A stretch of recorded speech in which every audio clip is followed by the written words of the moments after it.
then if I remember correctly, they were like kind of like, it's what I know. Back then, they never really like put consecutive good seasons together.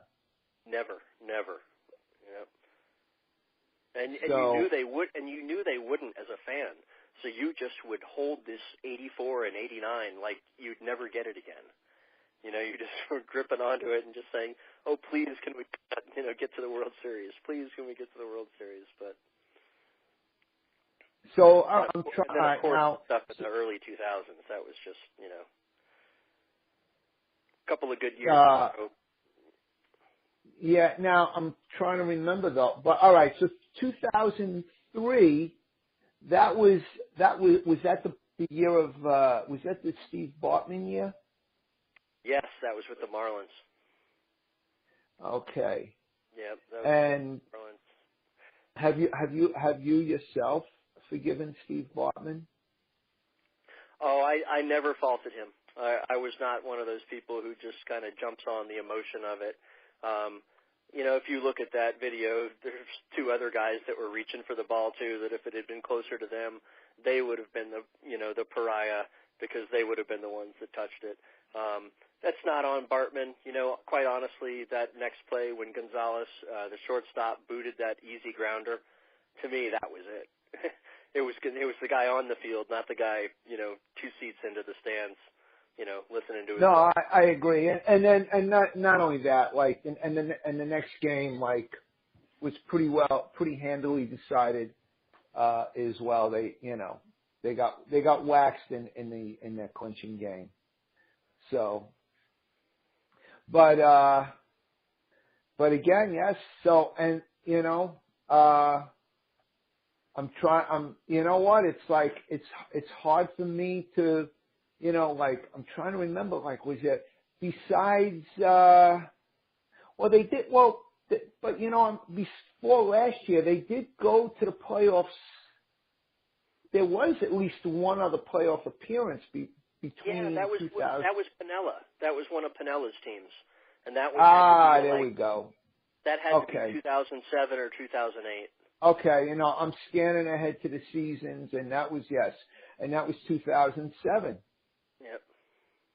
And that was probably with a team that played better than the sum of its parts as well. Oh yeah. I mean, they had a couple of nice players, but yeah, that was a well-managed team by Sweet Lou. and again, they went out in the first round. Yeah, I think the Braves. And actually, he had them. You know what? He took them to first place 2 years in a row. Yeah, they went to the playoffs twice in a row, and I think they got bounced in the playoffs in the first round both years. And then once was and to then pretty Atlanta. much Atlanta had Maddox and Glavine and Smoltz and that whole. Smoltz. Yeah, that was just a brutal team to have to go against. And okay, now let's go 2015. I mean, they went 97-65, and they had to go to a play-in game. Yeah, against the Pirates. They actually had a better record, I believe, than the Mets. I think right. I'm actually. I tell you what. I remember. I think both the Pirates and the Cubs had a better record than the Mets that year. But and the Pirates.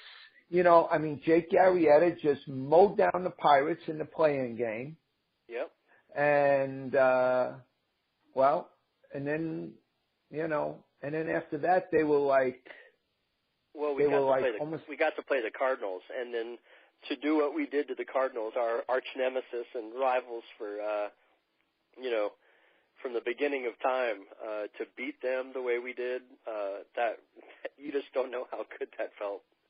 I mean, it's got to be for you like the Yankees whipping the Red Sox and just enjoying every bit of that. because that's what it was like. I mean, it honestly made getting swept in that Mets series, a lot easier to stomach, just knowing how far we had come, and I knew we had a great team. And I actually, for the first time in my life, knew that next year we were going to be just as good, if not better. And then, the story wrote itself at that point. Yes, I actually, I did, in 2016 in the preseason, I actually picked the Cubs to go to the World Series. And I was half right about my prediction. They went to the World Series, but I predicted that they would lose to the Astros. But the Astros didn't even make the playoffs. But I picked the Astros to win it all again this year. So we'll have to see. And of course, of course, I'm rooting to be wrong. I mean, I never have a problem. I don't have a problem being wrong if it benefits my Yankees. So that's how it is. So I would do the same. I would do the same thing, Wayne. All right. Now, last year, I mean, they were like, they just like steamrolled through their regular schedule. I mean, but, the playoffs were a bit of, the postseason was a bit of a struggle for them. But like, how are you feeling during the regular season? Like, I don't know about you, but for me, I'm always thinking in the back of my mind, well, yeah, they're good, but like, and then not only, and this goes for any team, even my own teams, I say, yeah, they're good, but like, how, the numbers say that, the percentages will even out a little bit. It can't continue forever. Did anything like that ever go through your mind? Well, of course, yeah, and I knew, what it was a 100-plus win team, and they were just mowing through everybody that year. So many comeback wins and final at-bat walk-offs and stuff like that, but they just seemed to have a attitude about the team that was just unbeatable. But at the same time, with my history and seeing them in these playoff situations in the past and having them not work out in that Mets series fresh in my mind, of course I was quite nervous with them going into the playoffs. And it was, quite a gut-wrenching experience to go through as a fan, watching all of these games unfold each night, especially the crazy finishes in both the Giants series and the Dodgers series. I mean, there were so many times where the Cubs team was on the ropes and it looked like it was over. That especially in that San Francisco series, where I was already looking forward to 2017, and they went ahead and surprised me. Yeah, I mean, I'm a Yankee fan, but I root for the Mets as long as they're not playing the Yankees. And I remember in '88, I think they were like 11-1 in the regular season against the Dodgers, and I was telling people, I go, I know they got a better team, but like, I kept saying that 11-1 scares me. And sure enough, the Dodgers upset them in that series. And of course, and then Kirk Gibson, of course, went on to hit that monumental home run, that pinch hit home run, against Dennis Eckersley, where, he limped around the bases with fist pumping. Yeah. So nobody hit Eck that year. Nobody. Okay, so now, all right. So, how can I say? So, how did you feel after the particularly after Game 7? Because, like, I tell you what, I had predicted the Cubs would win, and I was probably rooting for them just a little bit more than the Indians. I'll be honest. Not like a home team, but a little more. And I mean, I was like, exhausted myself from the emotions. How did you feel after Game 7? The anxiety, Wayne, was excruciating, especially when you had to throw the rain delay in there. And it's just Chapman, you just never knew what you were going to get with him. And then the Indians hit that home run to tie it up. And then the rain comes before you can even begin the extra innings. It was just, and you had to wait. It was excruciating. And there I am sitting here in Orlando in my man cave, watching the game in the dark. And I'm on the phone with my father, my 80-year-old father, who obviously grew up the Cubs fan. The funny thing about my dad, this was really neat, is that his father, my grandfather, took him to one of the games in 1945, one of the World Series games that they lost that year to the Tigers. And obviously the Cubs lost that game that he was at. But him telling me that story about being at that game in 45, at that World Series game, and then just hearing him on the other end of the phone really enjoying the win, I mean, honestly, that was the best part for me. I mean, I felt all kinds of happiness. I mean, I was just elated, and, I don't think I don't think luster is going to tarnish for quite a long time. I mean, they won the World Series. They finally did it. I'm probably good for the rest of my life. I'd love for them to win another one and I'll enjoy it, but I have that memory. My dad has that memory now.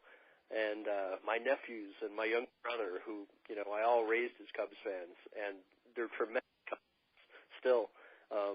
It was just neat. It was just rewarding for all of us. I felt vindicated from 84. I felt vindicated from 89. And it was just a great experience. Stick with it, Don't give up on your team. Yeah. I'll tell that to Browns fans right now. Don't give up, Browns fans. You do it eventually. Now, tell me something. Do you think Joe Maddon overmanaged in the series last year? I think he has a tendency to do that, but I think you'll take his mistakes because I think he gets it right more often than he gets it wrong. And I'd rather have a guy that takes those chances and goes with his gut and what he really thinks is going to happen, as opposed to somebody who just is going to blindly follow a book, an unwritten rule book or what have you. I appreciate his improvising, and like I said, he misses it sometimes. I definitely think you're right. He overmanaged, but fortunately he had players that were able to pick him up. Kind of like Joe Girardi. Joe Girardi, his team picked him up. Yeah, I mean, you know what? To me, it's funny. I'll go to Joe Girardi in a second as a Yankee fan, but the one thing that totally puzzled me was, I believe it was in Game 6, was I think they were up by like 4 or 5 runs, and he had Aroldis Chapman come back out there. That was the one move that truly puzzled me. All the others I understand, but that was like the one that truly puzzled me. That one I couldn't understand, and I wonder if that hurt Chapman for the next game, but that we'll never know. Now, getting back to Mr. Girardi, I'll tell you something. I'm glad the Yankees won, but there's a flip side to this, okay? And it kind of echoes what my great uncle said back in '73 when Yogi Berra was managing the Mets and they went to the World Series. And he was like, God damn it. He goes, now we're going to be stuck with this guy for another couple of years. My uncle did not like, you got to understand, my uncle was from Brooklyn, so he was a Dodger fan, and then, he became a Met fan. And we're talking about, when I say a great uncle, I mean, he was my grandmother's brother, but he was the grandfather figure of the family. So, and I kind of almost feel that way about Girardi. I think, beyond like, hey, listen, he almost blew the whole season, okay, by not challenging that call. And when guys in the field are yelling at you to challenge, your catcher. That was one. There were other things he got killed for. I had no problem with him pulling CC after 77 pitches, because to me, I feel as though you got to, the stress level. And I feel as though the stress level when you're playing in the postseason is increased now than it was 20 years ago, because of media, social media, because, the scrutiny of everything you do as an athlete, particularly in the game itself. I feel as though that adds 20-25% to your pitch count. And again, it's the same premise, like the anxiety of watching, the seventh game last year. Like after it was done, I was like, wow, I'm kind of like emotionally exhausted. So, so yeah, I'm like thinking, yeah, well, we're stuck with this guy now. But unless, of course, he decides to not, who knows? He may not like, like the criticism that he got. There may be another offer out there. There's a lot of managerial jobs open right now, and he will be a free agent at the end of the year.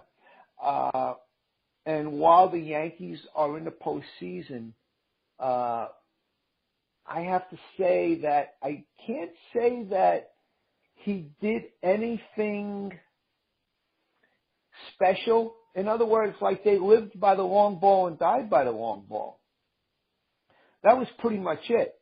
I didn't see him weave any magic. I didn't see him make any, gutsy, Madden-esque moves that won a game here, won a game there. Well, to me, he's just, he's not a bad manager, but I don't consider him a great manager. And I think after 10 years, I don't know, I wonder if it's all gotten stale. And I had other friends, other Yankee fans who wanted his scalp last year. And my argument was, no, you got to give him a chance, because the Yankees finally have a direction. Okay? He was given nothing but dysfunctional teams over the years. Like he can't throw money at teams. It's like that's the way I mentioned the Indians, that, this year's Indians, I felt, were very similar to the Yankees of the late 90s. They were like just really nicely put together. The pieces really fit. And, the Yankees were putting the fantasy ball teams together, and I feel as though it just doesn't work. And if you go back, if you, just keep looking at it, like it doesn't. You got to have some guys, that have a role, that, that just fit in, where the pieces just fit in. So I would not be upset if Joe Girardi says, you know what, I'm not coming back. I wouldn't be upset. Is there a degree at all that gives him some credit, the fact that the Yankees are so young again for the first time in a long time, and a lot of these guys were unproven, and everyone, if you ask the experts, they tell you that the Yankees are ahead of schedule right now. So if they're ahead of schedule and they're going to the ALCS, I mean, I guess the manager has got to get a little credit for that. And, but you're telling me that looking at the dynamics of the team and how it got to where it is, you're telling me that Girardi didn't really have a lot to do with that. I don't believe any more than any other manager would have. Okay, we're talking about, let's look around the team. You have Gary Sanchez. Gary Sanchez, he was signed a free agent. He was a $3 million Latin American free agent. So the pedigree was there. It's not like he was brought along. This is pretty much, I don't think they expected this, but they expected him to be a star. They expected him to hit. So what he did is, when he came back after his injury, he continued. Didi Gregorius has, basically been a work in progress, and this is just like, he just, again, he took it to the next level. He's just, evolving as a player and into an all-star. Stalin Castro, we know, had this type of potential. Aaron Hicks, was a first-round pick. I mean, listen, you got to give that more to Brian Cashman. He was the one that traded for Hicks.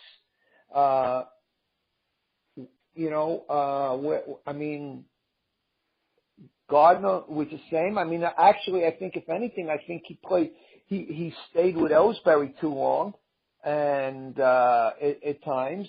And Aaron Judge, again, Aaron Judge pretty much, exploded. And then, of course, the pitches, they finally got him to expand the zone, and he went totally cold for a month and a half. But no, I can't, I honestly can't think of, anything in their style or anything. It was, they scored this, it was all or nothing. There really wasn't much in manufactured runs or that was a great call by Girardi. That was, it was all pretty much, the emergence of Chad Green in the bullpen, Severino, the emergence of Severino. Hey, actually, according to the story, it was Pedro Martinez of all people that helped out Severino in the off season. So Sabathia remaking himself. No, I mean, I look at him as a replacement level manager. I think there's very few managers in baseball that are really worth 2 or 3 wins. I think they're all pretty much just, they're right there. They're like, most managers to me are like, right, they're just there, Yeah. Well, I have a funny story for you with involving Girardi and tying it back into me being a Cub fan. But this is just one of those weird happenstance things. But I can't remember if it was 89 or 90. But Joe Girardi was a rookie catcher for the Cubs. And I told you I used to go to all the Cubs games in San Francisco whenever they visited the Giants. And so I was there at Candlestick, and one night, and I can't remember if it was 89 or 90, but it was right in there. It was whatever Girardi's rookie year was. And I actually got to witness his first ever Major League home run. He hit it. Wow. He pulled it to left field. It went about, it wasn't hugely deep. It wasn't a bomb, but it was 6 or 7 rows deep. But I'll never forget it at that time, because I realized it was his first home run, and I was telling my brother and nephews, I was like, this guy's going to be really good one day, and you just got to see his first home run. I was just giving them a reason to enjoy the moment. And I just always thought that was funny that I remember getting to witness his first Major League home run. And he was not a home run hitter. No, he wasn't. He was more of a defensive catcher. Yeah. He wasn't an automatic out at all. He had, he can hit a little bit, for a catcher. But yeah, he was more of a guy behind the plate. I tell you, one thing that I will say this. I am very happy that the Yankees chose Joe Girardi over Don Mattingly. Now, Joe Girardi was in the broadcast booth when the Yankees hired him. He was like a year removed from getting fired as the Marlins manager. And I think he did a good job with the Marlins. And what I really loved about what he did with the Marlins was the Marlins owner was like, I forgot if he was barking at umpires or what the actual incident was, but Girardi told him to shut up, and that's why he wasn't brought back, even though he, I believe they actually even had a winning record. It was a very young Marlins team. And the fix was I think the fix was in. At that point, they brought Joe Girardi into the broadcast booth, and that was going to be Torrey's last year. Well, his contract expired, and it was just, it was almost like, Well, to me, it was almost like the whole Kennedy conspiracy. You know, the Kennedy assassination conspiracy. It was like just too obvious. It's Joe's last year, and so they offer him a contract. I don't know if they offered him 1 year or multi-year, but they offered it to him like the dollars were just not there. Like, you know, so they knew he wasn't going to take it. And Don Mattingly was the bench coach, and Joe Girardi got the job. So, and the reason I say, like, I liken it to the Kennedy, you know, although it's too in the scheme of history, it's like they don't compare. But of course, you know, the Kennedy assassination, like, I'm sorry, but like, I just find it funny how, like, you know, you got some shooter guy who was not like a guy who, you know, a gun guy, so to speak. He was not, you know, but because he has a Russian wife and he had some kind of like Cuban background, there was something to that effect, like, you know, and it was at the peak of the Cold War, like this was your guy, you know, like, to me, like, yeah, sure, like, too convenient. So, and again, it was the same thing, the way they set the whole thing up with bringing Girardi into the broadcast booth and, or, you know, offering Torrey a contract that they knew he was going to refuse. And, that might be trouble for you. And who was that? Yes. Well, and that's why I say it's the numbers. You got those, you know, it's like, you know, the numbers it's those kind of numbers that scare me. You know, like when I'm going up against somebody, like, you know, the guy, oh yeah, he hasn't had it, you know, guy, he's 0 for 20. Okay, well, what are the odds of him going 0 for, you know, in any, you know, if you like, if a guy is 0 for 20 in a series, and I don't think he was 0 for 20, but I think he was like 1 for 15 or something like that. It was something close to that. So like, if you go through, like, if you take every 15 at-bats that he had during the season, how many times would he have gone 1 for 15 through, you know, each block of 15 at-bats? You may not even find one for Daniel Murphy. Right. Because, because during the season, I check the box scores just about every day, and I'll browse through every box score and, you know, just scan through. And he was always getting hits. He was just always, you know, always at least getting one hit in a game. So, anyway. All right, well, listen, I will, so tell me, so what's your,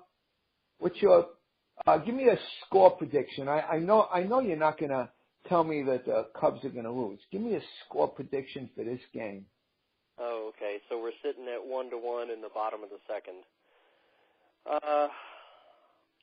Kyle Hendricks doesn't get rattled very often. He's a pretty cool customer. I don't see him giving up a bunch of runs. I'm going to hope that the Cubs get to Gio before Dusty pulls him. And I'm going to go, since I'm going to lean Cubs winning, I'm going to go Cubs 5-3. 5-3 over Washington. Okay. I am going to go.